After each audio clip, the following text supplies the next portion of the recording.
I'm back here at Andes Pacifico. I'm going to try and give you some pro bike checks during the week of the race. But let's start with my bike, the bike I'll be racing here, my Canyon Strive.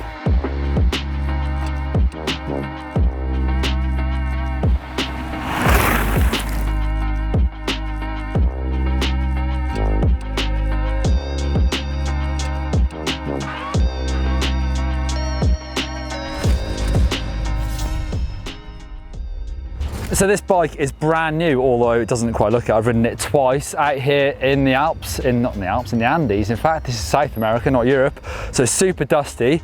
But this is the actual bike that I rode out in Koblenz about a month ago. Not many of these Strives out in the wild just yet. So I rode the bike there in Germany, knew that I really wanted to race here at Andes Pacifico. So I really pestered them. They put it in a box and they sent it to me.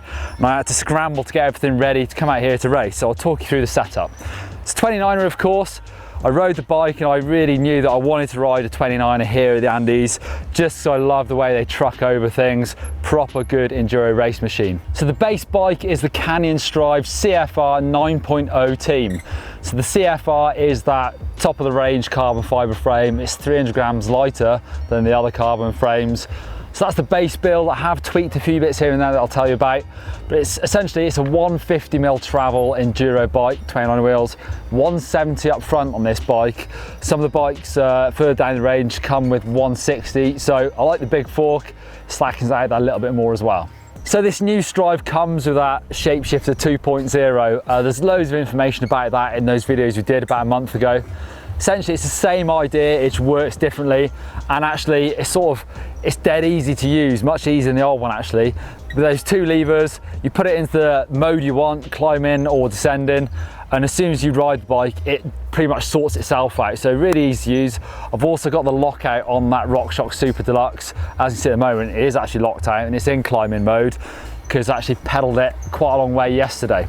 So super easy, you hit that descend mode, take the lockout off. As soon as you sit on the bike, boom, you're in downhill mode. So the suspension on this bike is Rockshox all around. So I've got the Lyrik RCT3 fork up front, 170mm travel. I've also added a volume spacer in there. So I've got two grey volume spacers. And I'm running about 70 PSI in there. I've actually only ridden this bike 2 or 3 times before I've come out here. So once on the pre-ride. So I might need to tweak my suspension as I go up or down, I'm not sure yet, but super progressive on the front. On the rear, you've got that Super Deluxe shock with a big piggyback, so great for these big descents. Some of these tracks you race out here can be over 1,000 meters and 20 minutes of descending, so it's nice to have that piggyback shot so it doesn't get too hot, stays nice and consistent. I've got SRAM XO 1 group set, of course the Eagle one, so I've got the 1050 cassette on the back. You'll definitely need that out here. Some pretty big climbs in the midday heat. You want to be winching up them in your granny gear, not your granny gear, but your smallest gear in fact. Fully standard on this bike, so the 32 chainring.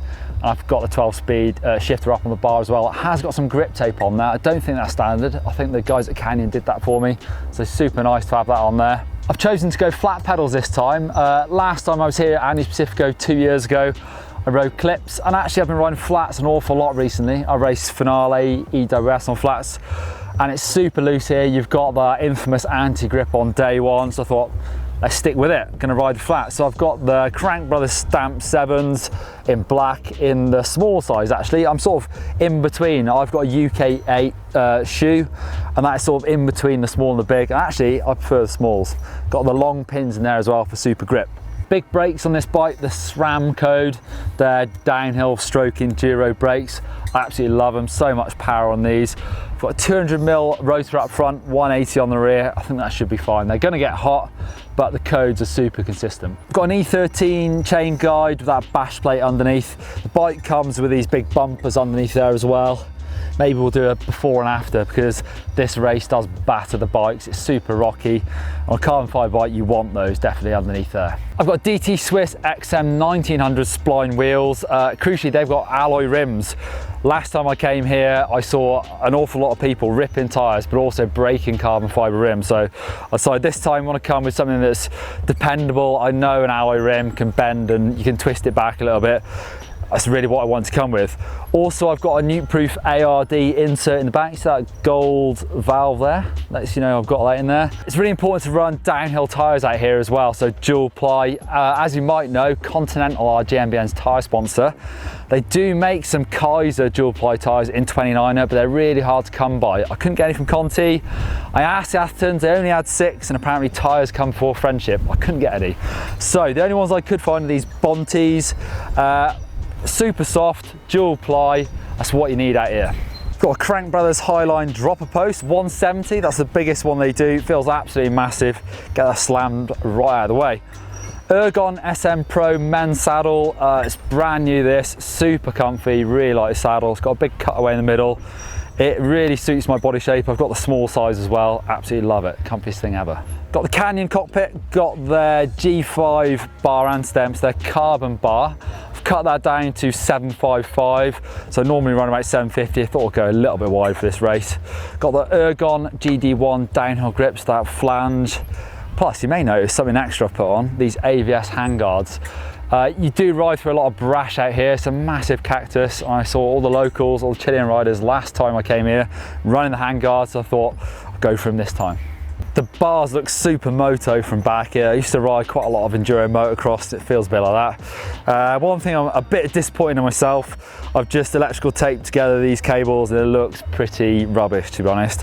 If I had time, I would have properly heat shrinked it, made it look much better.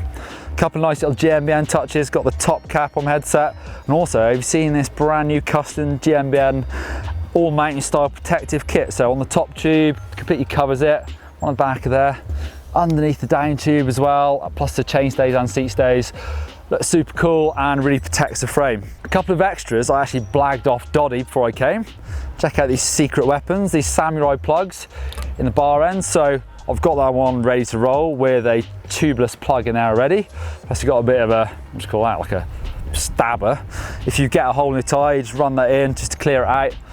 Bang that one in, chuck them back in your bars, away you go. So super good for racing enduro, you never know when you might need them.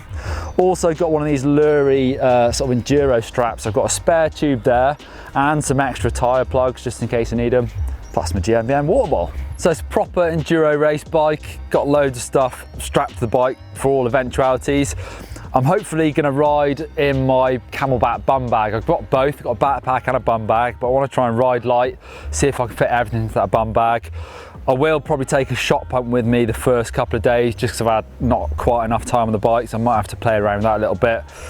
Things like just a wind shell jacket because it can get quite cold. We go super high on the first day, up to about 3,500 meters. Multi-tool, a couple of bars. Everything else I reckon should be sorted. So it's great to be back here out in the Andes. If you want to see some more videos from our time here in South America, you can click over there for Blake's bike check when he raced the Valparaiso street race. Over there for his race diary. Give us a thumbs up if you like watching us out here in South America. Hit that subscribe button.